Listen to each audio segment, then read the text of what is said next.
السلام عليكم ورحمة الله وبركاته. إن الحمد لله نحمده ونستعينه ونستغفر ونعوذ بالله من شرور أنفسنا وسيئات أعمالنا. من يهده الله فلا مضل له ومن يضلله فلا هادي له، وأشهد أن لا إله إلا الله وحده لا شريك له، وأشهد أن محمدا عبده ورسوله. أما بعد، رب اشرح لي صدري ويسر لي أمري واحلل عقدة من لساني يفقهوا قولي رب زدني علما رب زدني علما। সম্মানিত আজকের ক্লাসে উপস্থিত সুপ্রিয় ভাই সকল, সম্মানিতা বোন, আজকে ইনশাআল্লাহ আল্লাহর বিশেষ রহমতে আমরা প্রায় উসুলুল হাদিসের 12তম ক্লাস আরম্ভ করতে চলেছি। আর আজকের ক্লাসের বিষয় হবে মুদ্রাজ এবং এর পাশাপাশি আল খাবারুল মাকলুব, মানে যেগুলো জয়ীফের আলামত, কারণ রাবির নির্ভরযোগ্য একাধিক নির্ভরযোগ্য রাবির বিরোধিতা করা, আর তারই 6টি প্রকার রয়েছে। তার মধ্যে প্রথম হচ্ছে মুদ্রাজ।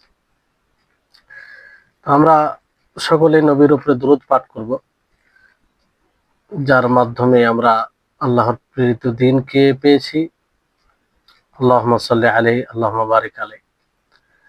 তো আজকে মুদ্রাজ আপনাদের সকলের মনে থাকা উচিত যে কোন রাবি একাধিক নির্ভরযোগ্য রাবির বিরোধিতা করলে এই বিরোধিতা 6 প্রকার হয়। একটি মুদ্রাজ, খাবারে মাকলুব, মাজিদ ফি মুত্তাসিলিল আসানিদ, মুজতারিব, মুসাহহাফ, মুহাররাফ। তো মুদ্রাজ কাকে বলে? মুদ্রাজ এর আবিধানিক অর্থ হচ্ছে আল মুদ্রাজু লুগাতান বিফাতহির রা, মানে মুদ্রাজ, মুদরিজ নয়। মাখুযু মিন আদরাজতু আশ-শাইআ ফি শাই। এটা উৎপত্তি যেমন বলা হয় যে আমি কোনো জিনিসকে কোনো জিনিসে প্রবেশ করলাম, অনুপ্রবেশ করলাম, ঢুকিয়ে দিলাম। অর্থাৎ ইদা আদখালতুহু ফিহি ওয়া যাম্মানতাহু, ইদা আদখালতাহু ফিহি ওয়া যাম্মানতাহু ইয়াহু। যখন আপনি কোনো জিনিসকে কোনো জিনিসের মধ্যে প্রবেশ করাবেন, অন্তর্ভুক্ত করবেন, তো সেটাকে ইদরাজ বলে, মুদ্রাজ বলে, মুদ্রাজ বলা হয়। আর এটা 2 প্রকার। একটা জিনিসকে অন্য জিনিসের মধ্যে প্রবেশ করানো, ঢুকিয়ে দেওয়া, অন্তর্ভুক্ত করা, এটা হচ্ছে মুদ্রাজ এর আবিধানিক অর্থ। এটা 2 প্রকার। একটি হচ্ছে মুদ্রাজুল ইসনাদ, আর দ্বিতীয় হচ্ছে মুদ্রাজুল মাতন। দুটোরই আলোচনা আসবে। মুদ্রাজুল ইসনাদ বলা হয় যেখানে ইসনাদ মুদ্রাজ হয়, আর এটার সঙ্গে হচ্ছে যে ইসনাদের ধারাবাহিকতা পরিবর্তন করা হয়, ধারাবাহিকতা পরিবর্তন করা হয়। ওয়া হুয়া মা গুয়িরা সিয়াকু ইসনাদিহি, যে ইসনাদের ধারাবাহিকতা পরিবর্তন করা হয় তাকে মুদ্রাজুল ইসনাদ বলে। মুদ্রাজুল ইসনাদ, যে সনাদের ধারাবাহিকতা পরিবর্তন হয়ে যায়। আর তার ধরনগুলি এইভাবে, এক এক করে আমরা বুঝবো যে মিন সোয়ারিহি, তার ধরনগুলির মধ্যে একটা ধরন হচ্ছে এইভাবে যে আইয়াকুনা ইনদা রাবি হাদিসানি বিইসনাদাইনি মুখতালিফাইনি ফায়ারউইহিমা বিআহাদিহিমা, যে রাবের নিকটে বর্ণনাকারীর কাছে 2টি হাদিস আলাদা আলাদা ইসনাদ থেকে থাকবে, ভিন্ন ভিন্ন ইসনাদ থেকে 2টি হাদিস থাকবে। তো সে কি করবে? ফায়ারউইহিমা বিআহাদিহিমা, তো সেই 2টি হাদিসকে একই সানাদে বর্ণনা করবে।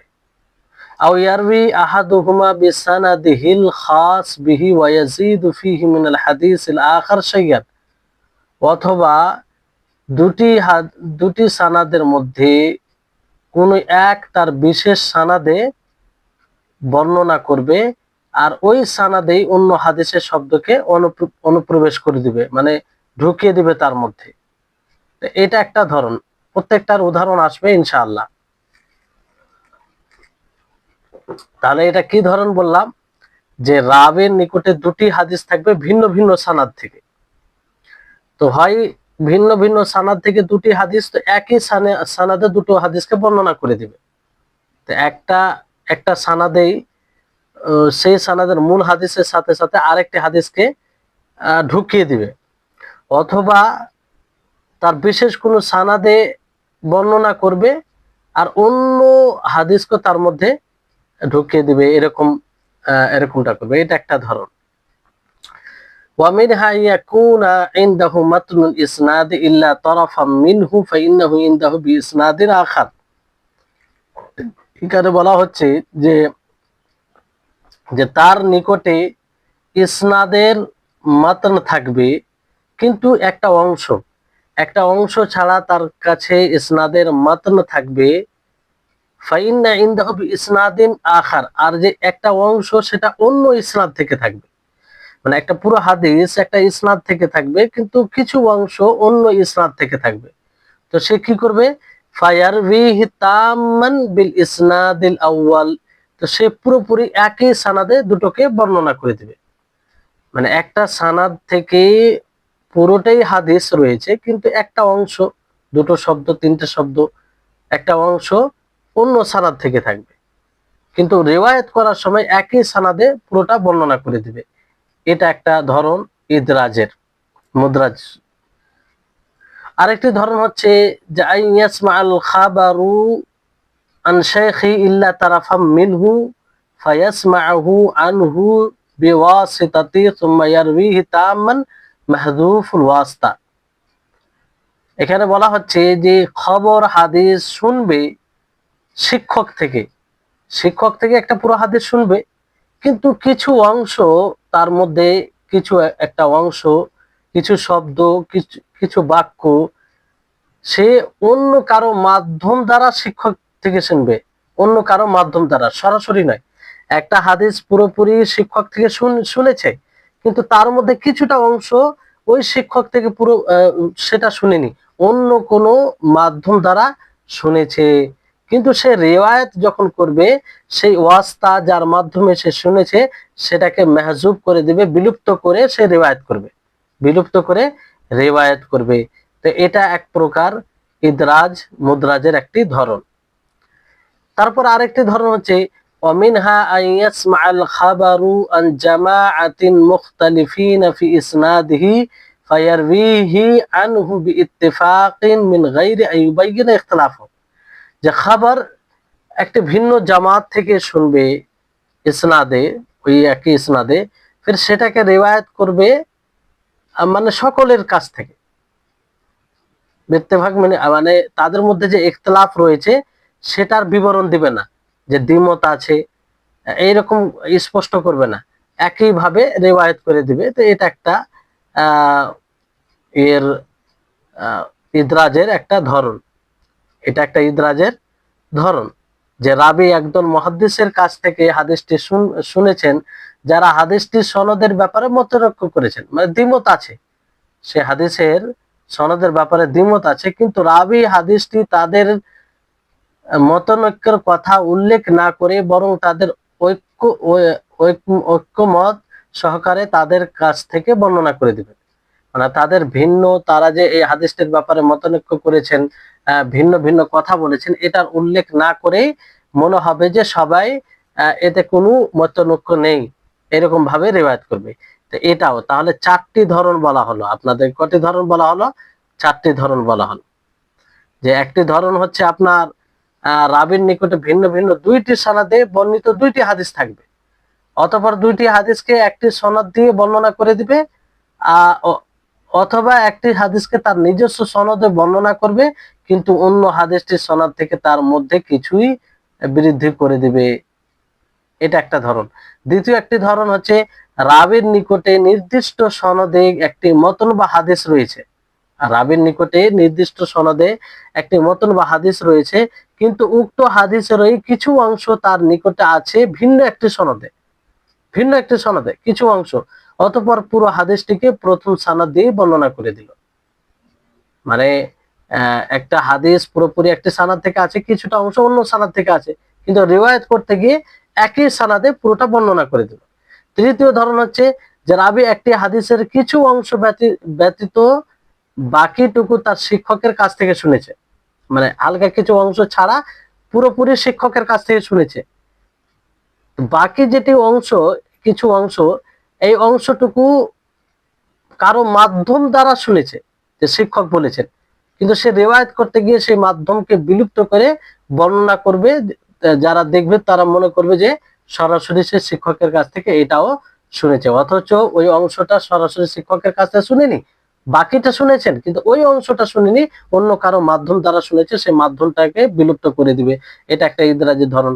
আর চতুর্থ ইদরাজের ধরন, মুদ্রাজের ধরন যেটা বলা হলো, যে একদল মুহাদ্দিসের কাছ থেকে হাদিসটি শুনবে আর হাদিসটি সনদের ব্যাপারে মতনৈক্য থাকবে, কিন্তু রাবী বর্ণনা করতে গিয়ে সে মতানৈক্যের কথা উল্লেখ করবে না, এমন ভাবে রিওয়ায়াত করবে যে মনে হবে এতে মতানৈক্য নেই। তাহলে এই হচ্ছে ইদরাজের ধরনগুলি। দ্বিতীয় মুদ্রাজ হচ্ছে আসানি মুদ্রাজুল মাতন। মাতনেও মুদ্রাজ হয়, মাতনও মুদ্রাজ হয়। মুদ্রাজ বলতে এই যে সংজ্ঞা অনুযায়ী এখানে মাতনে মুদ্রাজ কাকে বলে, এখানে ভালো করে দেখুন। যে ওয়াহুয়া মা উদখিলা ফি মাতনিহি ওয়া যুম্মা ইলাইহি মা লাইসা মিনহু বিলা ফাসল। যে মাতনে এমন কিছু প্রবেশ করানো কিংবা এমন কিছু মিলিয়ে দেওয়া যেটা আসলে তার অংশ নয়, কোনো পার্থক্যকরণ ছাড়াই, কোনো বিভক্তির পার্থক্য না করেই অন্য কোনো জিনিস অনুপ্রবেশ করানো, মানে মিশিয়ে দেওয়া কিংবা মিলিয়ে দেওয়া যেটা আসলে তার অংশ নয়, তো এটাকে মুদ্রাজুল মাতন বলা হয়। ওয়া হুয়া মা উদখিলা ফি মাতনিহি ওয়া যুম্মা ইলাইহি মা লাইসা মিনহু বিলা ফাসল। যে মুদ্রাজুল মাতন বলা হয় যেই হাদিসের মাতনে এমন কোন জিনিস প্রবেশ করানো হয় অথবা এমন কোন জিনিস মিলানো হয় যেটা তার অংশ নয়, কোনো পার্থক্যকরণ ছাড়াই, কোনো আলাদা স্বতন্ত্র ভাবে নয়, একসাথে মিলিয়ে দেয়। ওয়াল গালিব উকুউল ইদরাজ আখিরাল খাবার। আর বেশিরভাগ যেটা এই ইদরাজ হয় মাতনে হাদিসের শেষে হয়, হাদিসের শেষে হয়। ওয়া উকুউহু ফি আউয়ালিহি আকতারু মিন ওয়াসাতি। আর হাদিসের প্রথমও হয়, আর প্রথমে মধ্যবর্তী হাদিসের মধ্য জায়গার তুলনায় প্রথমে বেশি হয়, মানে ইদরাজ হয়, যেটা আসলে রাসূলের কথা হয় না, এটা রাসূলের কথা থাকে না। এর উদাহরণ যেমন মা রাওয়াহুল খাতিব মিন তারিক আবি কুতনিন ওয়া শাবাব আন শু'বা আন মুহাম্মদ ইবনে জিয়াদ আন আবি হুরায়রা মারফুআন আসবিগুল উযুআ ওয়াইলুল লিল আকাবি মিনান নার।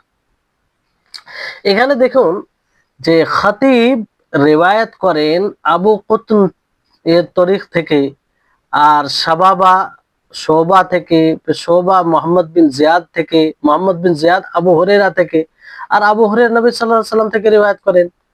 তো তিনি বলেন আসবিগুল উযুআ ওয়াইলুল লিল আকাবি মিনান নার।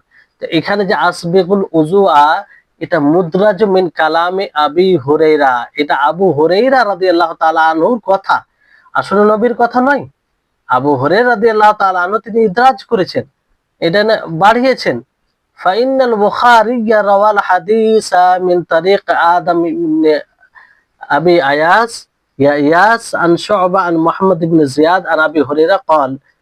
কারণ ইমাম বুখারী রাহিমাহুল্লাহ এই হাদিসটিকে আদম বিন আবি ইয়াস থেকে বর্ণনা করেছেন। আদম বিন আবি ইয়াস শু'বা থেকে, শু'বা মুহাম্মদ ইবনে জিয়াদ থেকে, আর মুহাম্মদ ইবনে জিয়াদ আবু হুরায়রা থেকে রিওয়ায়াত করেন।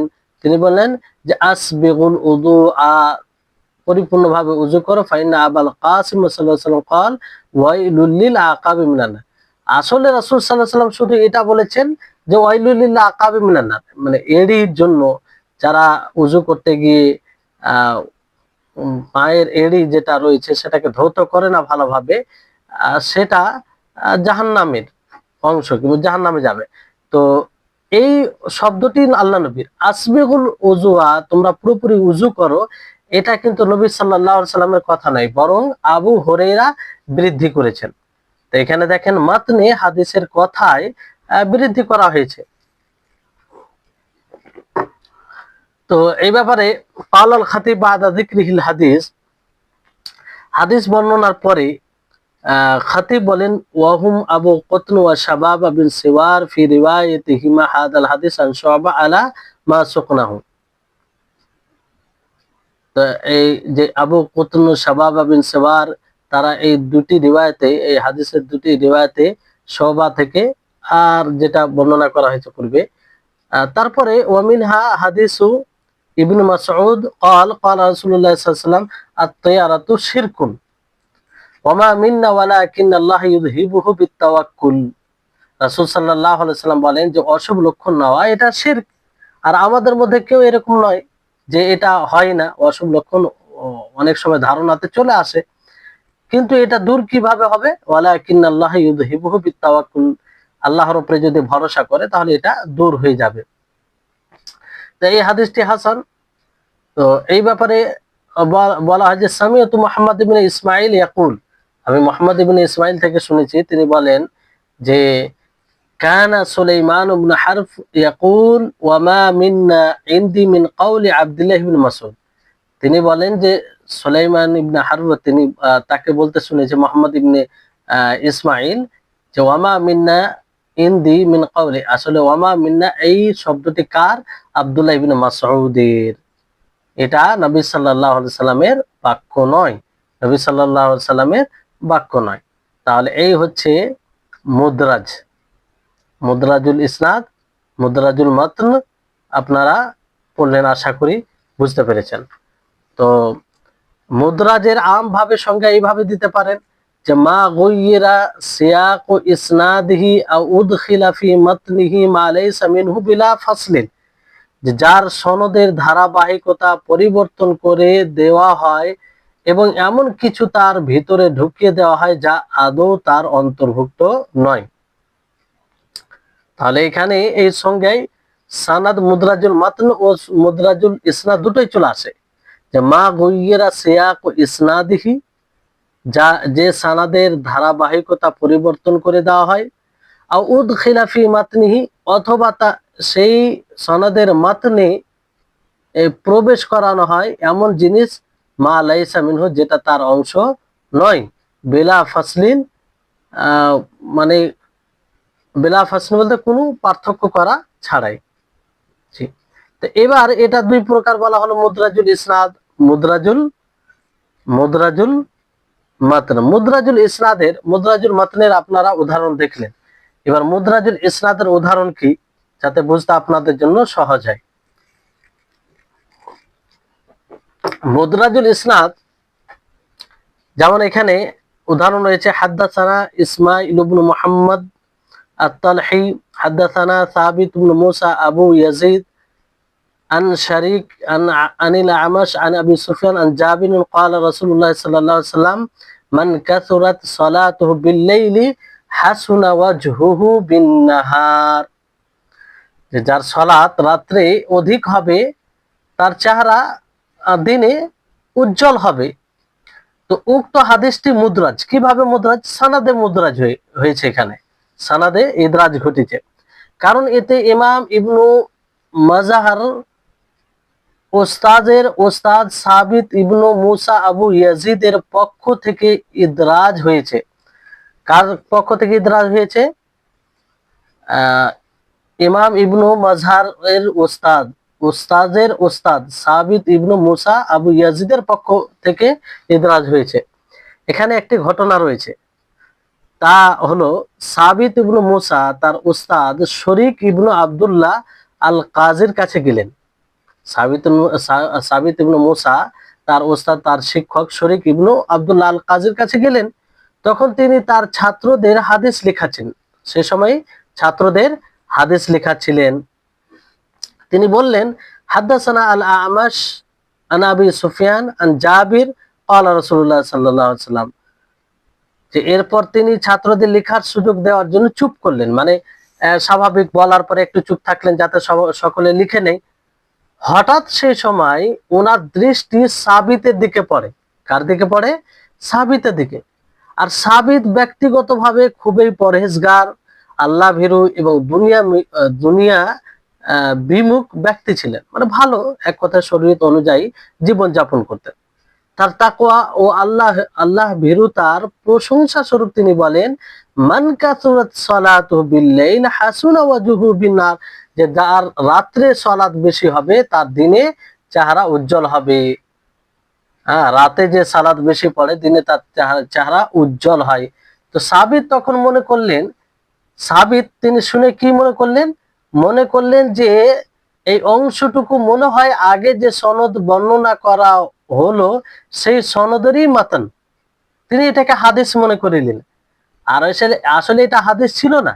তিনি হাদিস এই নিয়েতে বলেনি, বরং সাবিত সাবিত ওনাকে দেখে উনি ওনার প্রশংসাতে এই কথা বলেন। কারণ উনি পরেশগার ছিলেন, রাত্রে তাহাজ্জুদের সালাত খুব বেশি বেশি পড়তেন। ফলে ওনাকে দেখে এই কথাটা বললেন যে যে রাত্রে সালাত বেশি আদায় করবে তার দিনে তার চেহারা উজ্জ্বল হবে। তো এটাকে যারা ছিল ওখানে সে এটাকে হাদিস ভেবে নিল যে আল্লাহ নবী বলেছে, অথচ আল্লাহ নবী এটা বলেননি। আল্লাহ নবী বলেনি। তাই তিনি মানে পরবর্তীতে এভাবে বর্ণনা করতে লাগলেন যে হাদাসানা শারীক আনিল আমাশ আন আবি সুফিয়ান আন জাবির قال قال رسول الله صلى الله عليه وسلم من كثرت صلاته بالليل حسن وجهه بالنهار। যে অথচ শরীক তখনও অন্য একটি হাদিস বলার জন্য সনদটি বলেছিলেন। শরীক অন্য একটি হাদিস বলার জন্য এই সনদটা বলেছিলেন। হাদাসানা শারীক আনিল আমাশ আন আবি সুফিয়ান আন জাবির, এই যে সনদটি বলেছিলেন তিনি অন্য একটি হাদিস বলার জন্য। কিন্তু এই সময় সাবিতের উপরে দৃষ্টি পড়ে আর সে ভালো ছিল, তাকে দেখে তার প্রশংসা করতে গিয়ে এই কথাটি বলে ফেলেন যে মান কাসরাত সালাতু বিল-লাইল হাসুনা ওয়াজহুহু বিন-নার, যে রাত্রে অধিকভাবে সালাত আদায় করবে দিনে তার চেহারা উজ্জ্বল হবে। তো এটাকে অন্যরা শুনে কি মনে করলো যে এটা হাদিসের অংশ, ফলে হাদিস হিসেবে এটাকে ওই সানাদে বর্ণনা করে দিল, অথচ এটা হাদিস নয়।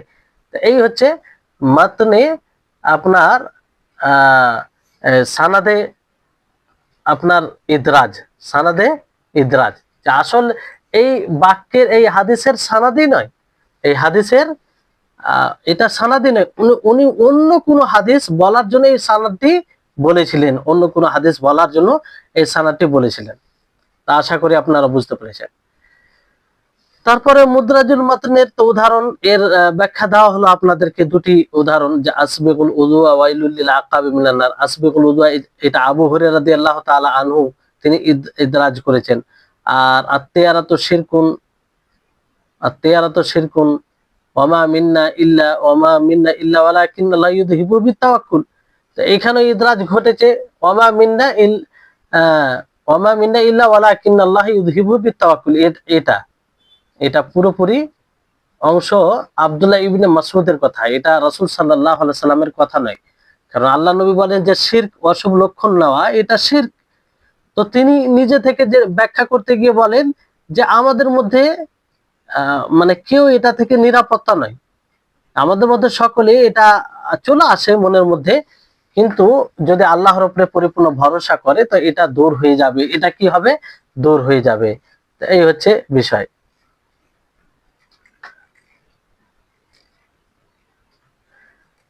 এবার যেটা বিষয় শুরু হচ্ছে যে দাওয়াইল ইদরাজি ওয়া হুকমুহু মা ইউরাফু বিহি, যে ইদরাজের কারণ, ইদরাজ করার কারণ, ইদরাজ কেন করেন, একটি অন্য কথাকে হাদিসের মধ্যে অনুপ্রবেশ কেন করে, তার অন্তর্ভুক্ত কেন করে, আর যারা এটা করে তাদের হুকুম কি, ওয়া হুকমুহু তাদের হুকুম কি, ওয়া মা ইউরাফু বিহি আর এটা কিভাবে জানা যাবে যে এটা ইদরাজ হয়েছে কিংবা এটা মুদরাজ, এটা মাতন মুদরাজ কিংবা এটা সানাদে মুদরাজ ইদরাজ ঘটেছে, এটা কিভাবে জানা যাবে?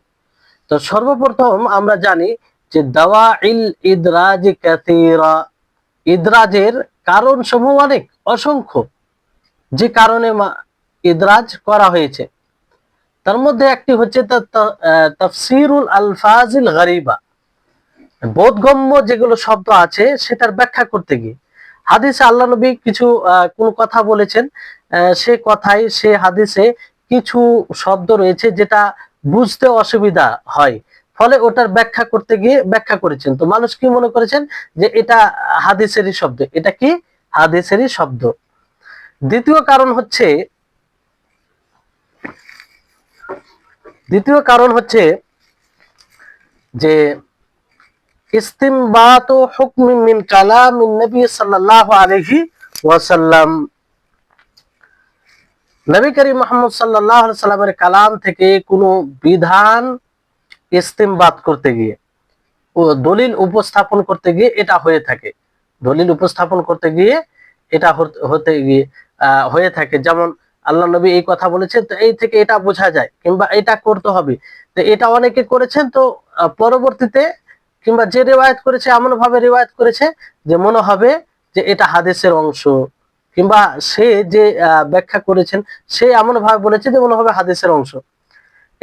দ্বিতীয় কারণ। তৃতীয় কারণ হচ্ছে যে তিবিয়ানু হুকমিন শারঈয়িন, মানে শরঈ বিধানের সুস্পষ্ট করতে গিয়ে, যে শরীয়তের বিধান কি, তো এটা করতে গিয়ে অনেক সময় মুদ্রাজ হাদিসের অংশ ভেবে নেই, হাদিসের অংশ ভেবে নেই, ফলে এরকম ভাবে ইদরাজ। তাহলে এই তিনটি মুখ্য কারণ যেটা বলা হলো। এবার বিষয়টি হচ্ছে যে ইদরাজ করার হুকুম কি। তাহলে আপনারা যে তিনটি কারণ শুনলেন, জানলেন, এখান থেকে এটা স্পষ্ট হচ্ছে যে ইদরাজের যে কারণই হোক না কেন, কারণগুলো খুব সুন্দর। সেজন্য কি এটা ইদরাজ করা জায়েজ হবে? এটা কি জায়েজ বলা যাবে, বৈধ বলা যাবে? এর হুকুম কি? তো বলা হচ্ছে যে হুকমুল ইদরাজ লা ইয়াজুজুল ইদরাজ ইল্লা মা কানা মিনহু তাফসীর গারিবিন ফালা ইমনা। যে ইদরাজের হুকুম হচ্ছে যে ইদরাজ করা জায়েজ নয়, সাধারণত জায়েজ নয়। হ্যাঁ, যদি কোনো শব্দের, গরীব অপরিচিত শব্দের ব্যাখ্যায় কিছু বলা হয় তাহলে এটাতে বাধা নেই, এটাতে অসুবিধা নেই। যেমন জোহরি, আর জোহরি ছাড়া আরো ইমামগুলোর মধ্যে অনেকে এরকমটা করেছেন, শব্দের ব্যাখ্যা করেছেন যেগুলো বুঝতে অসুবিধা। এবার আপনি ইদরাজ কিভাবে জানবেন, কি করে জানতে পারবেন আপনি ইদরাজ, জানার পদ্ধতি কি? তো একটা হচ্ছে যে আইয়ুসাররিহা বা'দুর রুওয়াত বিফাসলি তিলকাল ইবারাতিল মুদরাজা ওয়া ইউযীফুহা ইলা কাইলিহা। যে এটা এইভাবে জানবেন যে কিছু রাবীগণ, বর্ণনাকারীগণ কি করেন, স্পষ্ট করেন যেটা ইদরাজ করেছে, যেটা বাড়িয়েছে, বৃদ্ধি করেছে, তো সেটা স্পষ্ট করে বলেন, মানে সেটা কে বলেছে তার দিকে নিসবত করে, যেটা উনি বলেছেন কিংবা আমি বলেছি। তাহলে এটা থেকে স্পষ্টভাবে বোঝা যায় যে এখানে ইদরাজ ঘটেছে, কিংবা ইদরাজ জানা যাবে এইভাবে। দ্বিতীয় পদ্ধতি হচ্ছে আইয়াস্তাহিলা ইদাফাতু যালিকা ইলান নবী সাল্লাল্লাহু আলাইহি সাল্লাম, যে এটার নিসবত করা নবী সাল্লাল্লাহু আলাইহি সাল্লামের দিকে অসম্ভব হবে। এটা নবী সাল্লাল্লাহু আলাইহি সাল্লামের দিকে নিসবত করা কি হবে, অসম্ভব মনে হবে। মানে এটা কোনো মতে এটা মানা যাবে না যে এটা রাসূলের কথা হতে পারে, এরকমটা বোঝা যাবে। তাই হচ্ছে বিষয় যে এখানে আপনাদেরকে বলা হলো যে ইদরাজ কেন করবে, একটা দুর্বোধ্য শব্দের ব্যাখ্যা করতে গিয়ে। দ্বিতীয় হচ্ছে যে নবী সাল্লাল্লাহু আলাইহি ওয়াসাল্লামের কথা থেকে কোনো মাসালা সাব্যস্ত করতে গিয়ে, কোনো মাসালা সাব্যস্ত করলো আর লোকেরা ভাবলো যে এটা হাদিসের অংশ। তৃতীয় হচ্ছে কোনো শারঈ বিধান বর্ণনা করতে গিয়ে, কোনো শারঈ বিধান বর্ণনা করতে গিয়ে। তো শুধু ইদরাজ কোন এতে জায়েজ আছে, যেটা শব্দের ব্যাখ্যা ভিত্তিতে করা হয় সেটা জায়েজ আছে, আর বাকি অন্যগুলো কোনো ইদরাজ কোনোভাবে জায়েজ নয়, জায়েজ নয়।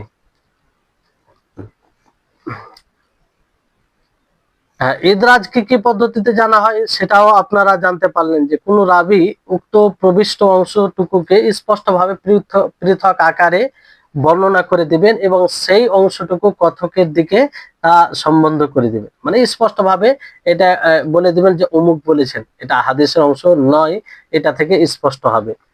তারপরে দ্বিতীয় হচ্ছে যে উক্ত অংশটুকু নবী সাল্লাল্লাহু আলাইহি সাল্লামের দিকে সম্বন্ধ করা অসম্ভব হবে, মানে এমন ভাবে কিছু অতিরিক্ত থাকবে যেটা দেখে কিংবা পড়ে বোঝা যাবে যে এটা নবীর কালাম হতে পারে না, এটা নবীর কালাম হতে পারে না। এইভাবে জানা যায়।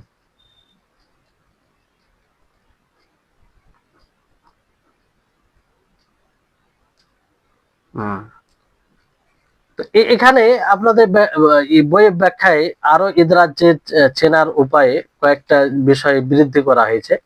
যে একটা হচ্ছে অন্য ইদরাজ কিভাবে চিনবেন, অন্য বর্ণনায় উক্ত অংশটুকু পৃথক পৃথক ভাবে আসবে, অন্য বর্ণনায় যে অংশটুকু ইদরাজ হিসাবে রয়েছে সেটা আলাদা ভাবে আসবে, তাহলে বোঝা যাবে যে এটাতে ইদরাজ ঘটেছে। দ্বিতীয় হচ্ছে কোনো ইমামের পক্ষ থেকে উক্ত অংশটুকু মুদ্রাজ হওয়ার কথাটি জানিয়ে দেওয়া, মানে ইমামের পক্ষ থেকে উক্ত অংশটুকু মুদ্রাজ হওয়া কথাটি জানিয়ে দেওয়া, মানে এটা জানিয়ে দেওয়া হবে যারা ইদরাজ করেছে কিংবা অন্য কেউ। তৃতীয় হচ্ছে রাবির নিজেই স্বীকার করা, রাবি নিজেই বলবে যে আমি এটা নিজে থেকে বলেছি, এটা রাসূলের কথা নয়। চতুর্থ হচ্ছে যে উক্ত অংশটুকু রাসূলের দিকে সম্বন্ধ করাটা অসম্ভব হওয়া, যে এমন কিছু ইদরাজ করে দেওয়া যেটা রাসূলের দিকে নিসবত করা, রাসূলের কথা বলে মনে করা অসম্ভব হবে। অর্থাৎ বর্ণিত গুলোর ভাষাগত মান কিংবা বক্তব্যের বিষয়বস্তু এমন হবে যা নবী সাল্লাল্লাহু আলাইহি সাল্লামের দিকে সম্বন্ধ করার উপযুক্ত হবে না, উপযুক্ত হবে না। তাহলে এই ইদরাজের আহ 4টি বিষয় চেনার বিষয়, যেভাবে আপনি ইদরাজ বুঝতে পারবেন। তাহলে মুদ্রাজ কাকে বলে, মুদ্রাজ কয় প্রকার, মুদ্রাজ কেন করে, মুদ্রাজের হুকুম কি, মুদ্রাজের হুকুম কি, আর প্রত্যেকটির উদাহরণ আপনারা আশা করি জানতে পারলেন। এবার আসুন আল খাবারুল মাকলুব, আল খাবারুল মাকলুব। তো আল খাবারুল মাকলুব পরিভাষায় বলা হয় যে হুয়া মান কালাবা বা'দু লাফজিহি আলা রাবিন ফাতাগায়্যারা মা'নাহু ওয়া ইউসাম্মাল মুনকালাব ওয়াল কলব ইয়াকাউ ফিস সানাদ কামা ইয়াকাউ ফিল মাতন। এখানে খাবারে মাকলুব বলা হয় যে খাবারে মাকলুব এর অপর নাম মুনকালাব বলতে পারেন। মুনকালাব খাবারে মাকলুব এমন হাদিসকে বলা হয় যার কিছু শব্দ কোন রাবীর নিকট উলট পালট হয়ে যায়, যার ফলে তার অর্থ পরিবর্তন হয়ে যায়। মানে খাবারে মুনকালাব বলা হয় যার কিছু শব্দ কোন রাবীর নিকট উলট পালট হয়ে যায়, যার ফলে তার অর্থ পরিবর্তন হয়ে যায়, এটাই হচ্ছে মাকলুব। মাকলুব মানে পরিবর্তন হয়ে যায়। এই পরিবর্তন যেভাবে মতনের মধ্যে হয় সেভাবে সনদের মধ্যেও হয়, মানে মতনে যেভাবে হয় সনদের মধ্যেও হয়, উভয় ক্ষেত্রে এই পরিবর্তন কালব ঘটে, উভয় ক্ষেত্রেই কালব পরিবর্তন ঘটে। যেমন ফামিনাল আউয়াল আই ইয়াকুন আল হাদিসু মাশহুরান বিরাবিন ফায়ুজআলু মাকানুহু রাবিন আখার মিন তাবাকাতিহি লিগারদিল ইগরাব ওয়া নাহবিহি। যে হাদিস এক বর্ণনাকারী দ্বারা মাশহুর হবে, তো ওই জায়গায় অন্য রাবিকে সেখানে রেখে দেবে, ওই একই স্তর থেকে অন্য রাবিকে রেখে দেবে। তো এরকম ভাবে এতে কালব ঘটে, মানে পরিবর্তন মানে একটা আলাদা ভাবে এটা স্পষ্ট করার জন্য যে হাদিসটি একজন বর্ণনা বলে প্রসিদ্ধ হবে, মানে পপুলার হবে, মানে লোক জানবে তাকে। অতঃপর চমক লাগানো বা এ ধরনের অন্য কোনো উদ্দেশ্যে উক্ত রাবির স্থানে তারই স্তরের আরেকজন রাবিকে বসিয়ে দেওয়া হবে। তো যে সকল রাবি এ কাজ করতেন তাদের মধ্যে মুহাম্মদ ইবনু আমর আল নাসিবি অন্যতম, মানে এই ব্যক্তি বেশি বেশি করে কালব করতেন, পরিবর্তন করতেন। ইমাম বুখারী তার ব্যাপারে বলেন তিনি মুনকারুল হাদিস। এই কারণে এর উদাহরণ কি, যেমন হাদিস রয়েছে ইদা লাকিতুমুল মুশরিকিনা ফিত তারিক ফালা ইদা লাকিতুমুল মুশরিকিনা ফি তারিকিন ফালা তাবদাউহুম বিসসালাম। যখন রাস্তায় মুশরিকিনদের সাথে সাক্ষাৎ করবে তো তোমরা সালাম দ্বারা শুরু করবে না, সালাম প্রথমে দিবে না, প্রথমে তারপরে তোমরা তাদেরকে সালাম দিবে না। তো এখানে কাল্লাবাহু হাম্মাদ ইবনে আমর, হাম্মাদ ইবনে আমর উনি পরিবর্তন করেছে। তিনি কি বলেন যে ফারাওয়াহু আনিল আমাশ আন আবি সালেহ আন আবি হুরায়রা মারফুআন ওয়া ইন্নামা হুয়া আন সুহাইল ইবনে আবি সালেহ, সুহাইল ইবনে আবি সালেহ আন আবি আন আবি হুরায়রা, যেমন মুসলিমে রয়েছে। এখানে দেখুন যে প্রথমে যে রিওয়ায়াতটি রয়েছে যে হাম্মাদ কিভাবে পরিবর্তন করে, হাম্মাদ রিওয়ায়াত করেন আমাশ থেকে, আমাশ আবু সালেহ থেকে, আবু সালেহ আবু হুরায়রা থেকে মারফু ভাবে। কিন্তু আসলে এই রিওয়ায়াতটি কিভাবে আছে যে সোহাইল মানে হাম্মাদ বিন আমর সোহাইল বিন আবি সালেহ থেকে বর্ণনা করেন। এখানে আমাশ অতিরিক্ত করেছে, মানে আমাশ সোহেলের জায়গায় কাকে এনেছে, সোহেল, সোহেল বিন আবি সালেহ, মানে ওই জায়গায় আমাশকে আনা হয়েছে। এক মিনিট, এখানে বিষয়টি স্পষ্ট হবে।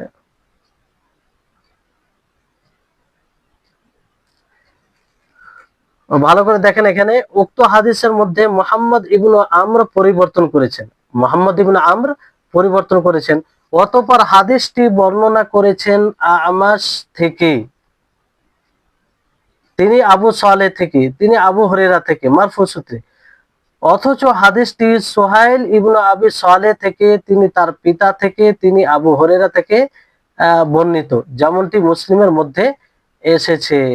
তো এখানে আমাশ আসলে নেই, কিন্তু আমাশকে তিনি উল্লেখ করেছেন, ওই জায়গায় বসিয়ে দিয়েছেন, ফলে এটি কালব ঘটেছে, পরিবর্তন করেছে। সনদের মধ্যে পরিবর্তনের আরেকটি ধরন হলো যে রাবিদের নামে আগে পিছে করা, রাবিদের নামে আগে পিছে করা। যেমন আরবিতে নাম বলা হয় যে আগে কার নাম আসে, কাব বিন মুররা, কাব বিন মুররা, তো মুররার ছেলে কাব, তো আগে পিছে কেমন মুররা বিন কাব করে দিল, পরিবর্তন হয়ে গেল, পরিবর্তন হয়ে গেল। তো এইভাবে মতনের মধ্যে পরিবর্তন ঘটে, রাবির নাম আগে পিছে করে, যে কাব বিন মুররা আছে তো সেখানে মুররা বিন কাব আছে, তো মুররা বিন কাবকে কি বলা, কাব বিন মুররা বলা, কাব বিন মুররা বলা, পিতার নামকে আগে করে দেওয়া। তো এরকম ভাবে হয়, ঘটে। মতনের মধ্যে উদাহরণ, পরিবর্তন উদাহরণ, যেমন ইমাম মুসলিম কর্তৃক বর্ণিত ওই 7 শ্রেণী সম্পর্কিত মতনে কিভাবে কালব ঘটে তার উদাহরণ, যে 7 শ্রেণী সম্পর্কিত যে হাদিসটি রয়েছে, যাদেরকে আল্লাহ তাআলা তার আরশের ছায়া দান করবেন, যেদিন তার ছায়া ব্যতীত অন্য কোনো ছায়া থাকবে না। সেই হাদিসের মধ্যে রয়েছে কি, যে ওয়ারাজুলুন তাসাদদাকা বিসাদাকাতিন ফাআখফাহা হাত্তা লা তা'লামা ইয়ামিনুহু মা আনফাকাত শিমালুহু,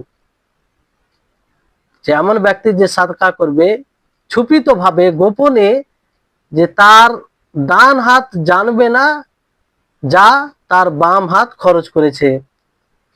তো এখানে দেখার বিষয় আছে যে এখানে অথচ হাদিসটি কিভাবে আসে, আসলে হাত্তা লা তা'লামা শিমালুহু মা তুনফিকু ইয়ামিনু। আর হাদিসটি কিভাবে রিওয়ায়াত করেছে দেখেন, কালব কিভাবে পরিবর্তন কিভাবে ঘটেছে, যে আসলে হাত্তা লা তা'লামা শিমালুহু আছে, কিন্তু উপরে কি করেছে হাত্তা লা তা'লামা ইয়ামিনহু, যে তার ডান হাত জানতে পারবে না যা তার বাম হাত খরচ করবে। এটা মানে পরিবর্তন করে রিওয়ায়াত করেছে। আসলে রিওয়ায়াতটি কি, যে তার বাম হাত জানতে পারবে না যা তার ডান হাত খরচ করবে। তো এই হচ্ছে রিওয়ায়াত, এইভাবে কালব, এটা মতনে হাদিসের শব্দ বাক্য, তো এতে মতন ঘটেছে। পরিবর্তনের আরেকটি ধরন হলো যে এক একটি মতনের সনদ নিয়ে অন্য মতনের সাথে জুড়ে দেওয়া, একটি মতনের সনদ নিয়ে অন্য মতনের সাথে জুড়ে দেওয়া, অনুরূপভাবে একটি সনদের মতন নিয়ে অন্য সনদের সাথে জুড়ে দেওয়া, যেমনটি বাগদাদের লোকেরা হাদিসের জগতে আমিরুল মুমিনিন ইমাম বুখারী রাহিমাহুল্লাহকে পরীক্ষা করার জন্য করেছিল। উক্ত ঘটনাটি খতিব আল বাগদাদি তার তারিখে বাগদাদে এবং হাফিজ ইবনে হাজার আসকালানি রাহিমাহুল্লাহ তার ইবনু সালাহুর কিতাবে উপরে লিখিত নুকাত গ্রন্থে উল্লেখ করেছেন। দেখেন যে পরিবর্তনের আরেকটি ধরন হলো যে একটি মতনের সনদ নিয়ে অন্য মতনের সাথে জুড়ে দেওয়া, অনুরূপভাবে একটি সনদের মতন নিয়ে অন্য সনদের সাথে জুড়ে দেওয়া, যেমন ইমাম বুখারী রাহিমাহুল্লাহর সাথে করা হয়েছিল যে 100টি হাদিস তো মাতন এদিক ওদিক করে দিয়েছিলেন, যে এক সনদের মাতনকে অন্য সনদে জড়িয়ে দিয়েছে, অন্য এক মতনের সনদকে অন্য মতনের সাথে জড়িয়ে দিয়েছে। এইভাবে ইমাম বুখারী রাহিমাহুল্লাহকে পরীক্ষা করার জন্য জিজ্ঞাসা করা হয়েছিল। তো তিনি প্রথমে কি বলেছিলেন? লা আলাম, আমি জানি না, এগুলো জানি না, কারণ সানাদ ভিন্ন করে এই সানাদ পরিবর্তন করে বলা হয়েছিল।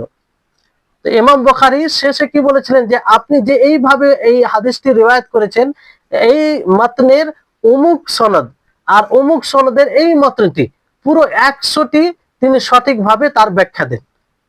তো এটা ইমাম বুখারী রাহিমাহুল্লাহ তার যে ইলম এবং সানাদ সম্পর্কে জ্ঞান আর তিনি কতটা হাদিস মুখস্থ রেখেছিলেন তা এটা থেকে অনুভব করা যায়। তো আশা করি আপনারা আল খাবারুল মাকলুব বুঝতে পারলেন। তা আবার দেখেন ভালো করে যে এর সঙ্গে এইভাবে আপনারা দিতে পারেন, যে দুটোকে একসাথে কিভাবে সঙ্গে দিবেন। ইবদালু লাফজিন বিআখার ফি সানাদিল হাদিস আও মাতনিহি বিতাকদিমিন আও তাখিরিন ওয়া নাহবিহি, যে হাদিসের সনদ কিংবা মতনের শব্দকে আগে পিছে করে কিংবা অন্য কোনো ভাবে ভিন্ন শব্দ দিয়ে পরিবর্তন করে দেওয়া, হাদিসের সনদ অথবা মতনকে আগে পিছে করে দেওয়া, আগে পিছে করে দেওয়া কিংবা অন্য কোনো ভাবে ভিন্ন শব্দ করে পরিবর্তন করে দেওয়া, এটাকে কালব বলা হয়। মানে এরকম হাদিসকে মাকলুব বলা হয়, আল খাবারুল মাকলুব। তো খাবারে মাকলুব দুই, মানে সানাদেও যেমন হয়, তার উদাহরণ আপনারা পড়লেন। সানাদে যেমন মুররা বিন কাব আছে, কাব বিন মুররা আছে, তো কাব বিন মুররাকে কেউ মুররা বিন কাব করে দিল। কাব বিন মুররা মানে কি? মুররার ছেলে কাব। তো এটাকে যদি কেউ এরকম করে দেয় যে কাব বিন মুররা, মানে কাব বিন মুররাকে মুররা বিন কাব করে দেয়, তার পরিবর্তন হয়ে গেল। এটা একটা ধরন। রাবির নাম ও পিতা মাতার নামকে উলট পালট করে দিয়ে তারপর সনদের মধ্যে একই স্তরে এক রাবির স্থলে অন্য রাবির নাম বসিয়ে দেওয়া, অন্য রাবির নাম বসিয়ে দেওয়া। তার উদাহরণ হয়েছে এখানে, আরেকটি উদাহরণ দেওয়া হয়েছে, তাহলে আরো আপনাদের জন্য স্পষ্ট হবে। যেমন একটি হাদিস হয়তো সালিম থেকে বর্ণিত, কে বর্ণনা করেছেন? সালিম, কিন্তু তার জায়গায় নাফে এর নাম বসিয়ে দেওয়া, মানে সালিমের জায়গায় নাফে বসিয়ে দেওয়া একই স্তরে।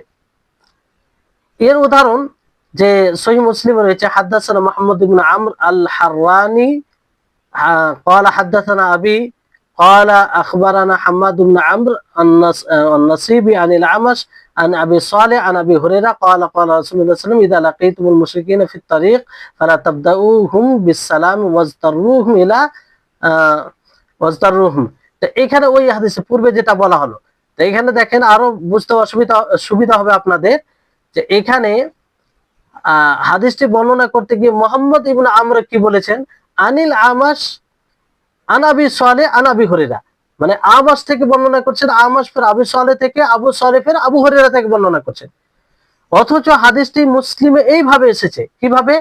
আন সুহাইল আন আবিহি আন আবি হুরায়রা, যে তিনি সোহেল থেকে, আমাশের নাম নেই, আমাশকে ওই জায়গায় বসানো হয়েছে, আমাশের নাম নেই। তো আন সোহেল, সোহেল থেকে বর্ণনা করছেন, সোহেল ফের তার পিতা হতে বর্ণনা করছেন, তার পিতা হতে ফের মানে তার পিতা আবু হুরায়রা থেকে বর্ণনা করছেন। তো এইভাবে আসল সানাদটি রয়েছে। তো পরিবর্তন কিভাবে ঘটালছে দেখেন, আমাশ আসলে নেই। মুসনাদ আহমদে এভাবে এসেছে যে আন সোহেল ইবনে আবি সালেহ আন আবি হুরায়রা, দেখেন এইভাবে এসেছে। তাহলে এখানে দেখা যাচ্ছে যে সোহেল ইবনে আবি সালেহ এর স্থলে আমাশ এর নাম উল্লেখ করেছেন। কার নাম? সোহেল ইবনে আবি সালেহ এর জায়গায় আমাসের নাম উল্লেখ করা হয়েছে। জি, আন আবিহি শব্দটিকে বিলুপ্ত করে দিয়েছেন, আর আন আবিহি শব্দটিকে বিলুপ্ত করে দিয়েছেন। যেমন এখানে আন সোহেল আন আবিহি আছে, উপরে দেখেন আনিল আমাস আন আবি সালেহ আন আবি হুরায়রা, আন আবিহি এটাকেও বিলুপ্ত করে দিয়েছেন, এটাকেও বিলুপ্ত করে দিয়েছেন। তো এইভাবে সনদে কালব আর আপনার মতনে কালব, তার উদাহরণ সেটাও আপনাদেরকে বোঝানো হলো যে হাত্তা লা তা'লামা শিমালুহু মা তুনফিকু ইয়ামিনু। আসলে রিওয়ায়াতটি কি আছে? হাত্তা লা তা'লামা ইয়ামিনুহু মা তুনফিকু শিমালুহু, পরিবর্তন করে এটা করেছে। যেটা পরিবর্তিত রিওয়ায়াত, তার অর্থ হবে যে এমন কি তোমার মানে তার বাম হাত জানবে না যা তার ডান হাত খরচ করবে। মতনের মানে এটা আসল রিওয়ায়াত, যে মানে তার ডান হাত যেটা খরচ করবে বাম হাত জানবে না, কিন্তু এটাকে পরিবর্তন করে কি করেছে, ভুলে সেটাকে এইভাবে কালব করেছে যে তার ডান হাত জানবে না যা তার বাম হাত খরচ করবে। তাহলে এটা পরিবর্তিত, এটা হচ্ছে মাকলুব, আল খাবারুল মাকলুব।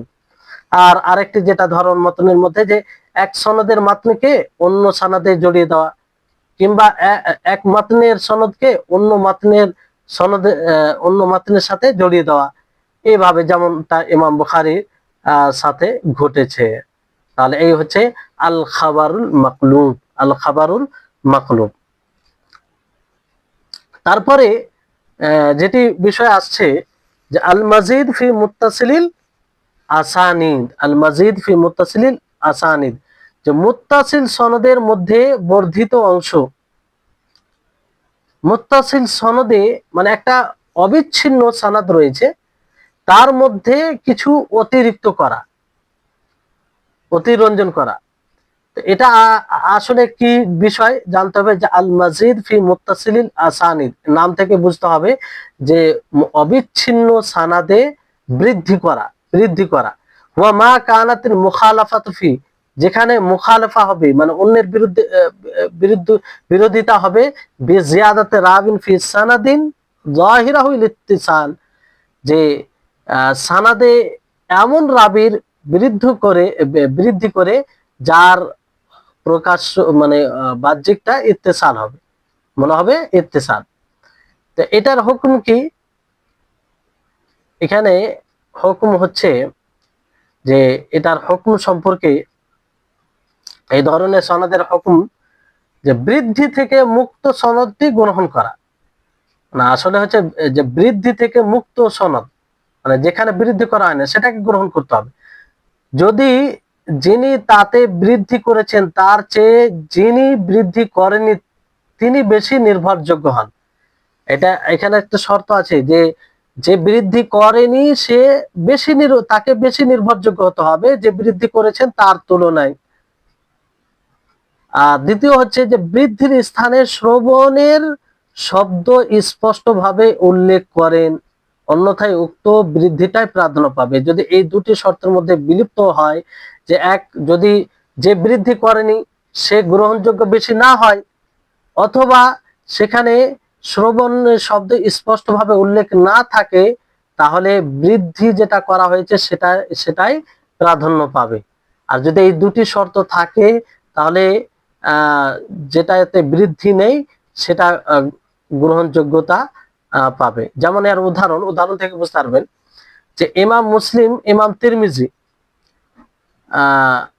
রাহিমাহুল্লাহ যা বর্ণনা করেছেন আব্দুল্লাহ ইবনুল মুবারকের সনদে, তিনি আব্দুর রহমান ইবনু ইয়াজিদ ইবনু জাবির থেকে, তিনি বুসর ইবনু ওবায়দুল্লাহ থেকে, তিনি আবু ইদ্রিস আল খাওলানি থেকে, তিনি ওয়াসিলা ইবনুল আসকা থেকে, তিনি আবু মারসাদ আল গানাবি থেকে, তিনি বলেন রাসূল সাল্লাল্লাহু আলাইহি সাল্লাম বলেছেন, তোমরা কবরের উপর বসো না এবং তার দিকে মুখ করে সালাত আদায় করো না। তো এখানে ইমাম আবু ঈসা তিরমিজি বলেন যে মুহাম্মদ ইবনে ইসমাইল আল বুখারী রাহিমাহুল্লাহ বলেছেন ইবনুল মুবারকের এই হাদিসটি ভুল। কেমন করে ভুল? আব্দুল্লাহ ইবনুল মুবারক তাতে ভুল করে আবু ইদ্রিস আল খাওলানিকে বৃদ্ধি করে দিয়েছে। আবু ইদ্রিস আল খাওলানিকে বৃদ্ধি করা হয়েছে, অথচ হাদিসটি হবে বুসর ইবনু ওবাইদুল্লাহ থেকে। বুসর ইবনু ওবাইদুল্লাহ থেকে, তিনি ওয়াসিলা ইবনুল আসকা থেকে। তা আসলে আবু ইদ্রিস আল খাওলানি নেই, তাকে বৃদ্ধি করা হয়েছে। তো এই হচ্ছে মানে এতে মাজিদ ফি মুত্তাসিলিল ইসনাদ। এখানে গ্রহণযোগ্য হওয়ার ব্যাপারে এটা আবার এখানে দেখেন আবিধানিক অর্থ এর মাজিদ ফি, বর্ধিত, যাকে বৃদ্ধি করা হয়েছে তাকে এটা বলা হয়। পরিভাষায় জিয়াদাতু রাবিন ফি আসনাই সানাদিন যাহিরুহু আল ইত্তিসাল, যে বাহ্যিত মুত্তাসিল মনে হয় এমন সনদের মধ্যে কোন রাবিকে বৃদ্ধি করে দেওয়া, মানে বাহ্যিক ভাবে যে সানাদকে মুত্তাসিল মনে হবে তাতে কোন রাবিকে বৃদ্ধি করে দেওয়া, এটাই হচ্ছে আল মাজিদ ফি মুত্তাসিলিল ইসনাদ ইয়া আসানিদ। তো মুত্তাসিল সনদের মধ্যে অতিরিক্ত অংশটুকু ওয়াহাম, সংশয় হিসাবে গণ্য করে অগ্রহণযোগ্য আখ্যায়িত করার জন্য দুটি শর্ত রয়েছে। মানে এই যে অতিরিক্ত যেটা করা হয়েছে এটা ওয়াহাম বলে গণ্য করা হবে কিংবা গ্রহণযোগ্য মনে করা হবে না, কখন? যখন দুটি শর্ত পাওয়া যাবে। একটি শর্ত হচ্ছে যে বৃদ্ধিকারী চেয়ে যিনি বৃদ্ধি করেননি, তিনি যদি বেশি নির্ভরযোগ্য হন তাহলে। দ্বিতীয় শর্ত হচ্ছে যে বৃদ্ধির স্থানে শ্রবণ শব্দ স্পষ্টভাবে উল্লেখ থাকা। যদি এই দুটি শর্ত থাকে তাহলে যেটা বৃদ্ধি করা হয়েছে সেটা গ্রহণযোগ্য হবে না, আর যদি এই দুটি শর্তের মধ্যে, দুটি শর্ত বলতে কোন শর্ত? যে যে বৃদ্ধি করেনি তার বেশি নির্ভরযোগ্য হওয়া, যে বৃদ্ধি করেছে তার তুলনায়। দ্বিতীয় হচ্ছে যে বৃদ্ধির স্থানে শ্রবণের শব্দ স্পষ্টভাবে উল্লেখ থাকা, শ্রবণ, যে আমি শ্রবণ করেছি, শুনেছি, এরকম ভাবে। এই দুটি শর্তের মধ্যে যে কোনো একটি শর্ত বিলুপ্ত হলে কি হবে? যেটাতে বৃদ্ধি করা হয়েছে সেটাই গ্রহণ করা হবে, যেটা বৃদ্ধি করা হয়েছে সেটা গ্রহণ করা হবে, আর যেটা বৃদ্ধি করা হয়নি সেটা গ্রহণ করা হবে গ্রহণ করা হবে না, বরং তাকে মুনকাতে বলে গণ্য করা হবে। আর এটাকে মুরসালুল খাফি বলে। এটাকে কি বলে? মুরসালুল খাফি। আর মুরসালুল খাফি এর পূর্বের সঙ্গে যদি স্মরণ করেন তাহলে ঠিক মিলে যাবে তার সাথে। তো উদাহরণ যেমন এখানে পূর্ব দেওয়া হয়েছে যে আখবারানা ঈসা হাদাসানা আব্দুর রহমান ইয়ানি ইবনে আবি সাইদ ابن يزيد بن جابر عن بصر بن عبيد الله قال سمعت واصلة بن أسقى يقول سمعت أبا مرصد الغنبي يقول قال رسول الله صلى الله عليه وسلم। এটা হচ্ছে মূল সানাদ, সহিহ সানাদ। এটা সহিহ সানাদ। এখানে ভালো করে দেখেন যে ঈসা তিনি রিওয়ায়াত করছেন কি আব্দুর রহমান থেকে। আব্দুর রহমান ইবনে ইয়াজিদ তিনি বসর বিন ওবাইদুল্লাহ থেকে বর্ণনা করছেন। বসর বিন ওবাইদুল্লাহ তিনি বলেন ওয়াসিলা বিন আসকাকে আমি বলতে শুনেছি। আর আসকালা বিন ওয়াসিলা তিনি আবু মারসাদ আল গানামিকে শুনেছেন। এইভাবে এটা বিশুদ্ধ সানাদ, কিন্তু নিচে যেটা সানাদ দেওয়া আছে তাতে অতিরিক্ত আছে, বাড়িয়ে দেওয়া হয়েছে। সেটা কি? এখানে দেখেন যে হাদ্দাসানা আব্দুল্লাহ ইবনে মুবারক আন আব্দুর রহমান ইবনে ইয়াজিদ ইবনে জাবির, ঠিক আছে, আন বুসর ইবনে ওবাইদুল্লাহ, এই পর্যন্ত ঠিক আছে। তারপরে আন আবি ইদ্রিস আল খাওলানি, উপরে দেখেন আন আবি ইদ্রিস আল খাওলানি নেই, নেই। তো এটাকে বাড়িয়ে দেওয়া হয়েছে আন ওয়াসিলা বিন আসকা আন আবি মারসাদ আল গানামি, বাকি সব ঠিক আছে। এটাকে বৃদ্ধি করে দেওয়া হয়েছে। আর আপনারা আল মাজিদ ফি মুত্তাসিল ইসনাদ এটা শুনলেন যে বৃদ্ধি করে দেওয়া। তো এই বৃদ্ধিটা কার পক্ষ থেকে বলা হয়েছে? আব্দুল্লাহ ইবনে মুবারক থেকে। তো কোন বর্ণনায় আব্দুর রহমান ইবনে ইয়াজিদ ইবনে জাবির এরপর আগে সুফিয়ানের নাম উল্লেখ রয়েছে। আব্দুল্লাহ ইবনে মুবারকের পরে কোন রাবি ভুল ক্রমে এখানে সুফিয়ানের নাম যুক্ত করে দিয়েছে। আরো দেখতে পাচ্ছি আব্দুল্লাহ ইবনে মুবারক আবু ইদ্রিস আল খাওলানিকে বৃদ্ধি করেছেন, কিন্তু অন্যান্য নির্ভরযোগ্য রাবিগণ তার নাম উল্লেখ করেননি, বরং দ্বিতীয় সহিহ সনদে স্পষ্ট দেখা যাচ্ছে যে বুসর ইবনু ওবাইদুল্লাহ সরাসরি ওয়াসিলা ইবনুল আসকা থেকে শ্রবণের কথা উল্লেখ করেছেন। আর মূলনীতি অনুযায়ী যারা বৃদ্ধি করেনি তারা যদি বেশি শক্তিশালী হয় এবং বৃদ্ধির স্থানে শ্রবণের কথা স্পষ্ট ভাবে উল্লেখ থাকে, তাহলে বৃদ্ধি থেকে মুক্ত রিওয়ায়াতটাই প্রাধান্য পাবে। এখানে দেখেন যে প্রথমে যেখানে বৃদ্ধি সামেতু স্পষ্ট আছে যে শ্রবণ, যে আমি শুনেছি, এটা একটা শর্ত পাওয়া গেল। দ্বিতীয় শর্ত কি, যে যারা বৃদ্ধি করেনি প্রথম যে সানাদে লক্ষ্য করেন যে সকলেই বেশি নির্ভরযোগ্য নিচের রাবির তুলনায়, যেখানে বৃদ্ধি আছে তাদের তুলনায়। ফলে এখানে বৃদ্ধির অংশটুকু গ্রহণ করা যাবে না, বরং যে রিওয়ায়াতে বৃদ্ধি নেই সেটাই সহিহ বলে বিবেচনা করা হবে। জি, তাহলে এই হচ্ছে, তাহলে আজকে আপনারা আল খাবারুল মুদরাজ, আল খাবারুল মাকলুব আর আল মাজিদ ফি মুত্তাসিলিল আসানিদ পড়লেন। আশা করি আপনারা বুঝতে পেরেছেন। অবশ্যই এগুলো একটু বুঝতে একটু মনোযোগী হতে হবে, তা না হলে বুঝতে অসুবিধা হবে। যাই হোক, আজকে এখান থেকে ইতি করছি। যদি কোনো বিষয় বুঝতে অসুবিধা হয় অবশ্যই প্রশ্ন করবেন। আল্লাহ তাবারক ওয়া তাআলা যেন আমাদের সকলের জন্য এগুলো বিষয়কে সহজ করেন আর আমাদের সকলের ইলমে বারাকা দান করেন। ওয়া আখিরু দাওয়ানা আলহামদুলিল্লাহি রাব্বিল আলামিন। আসসালামু আলাইকুম ওয়া রাহমাতুল্লাহি ওয়া বারাকাতুহু।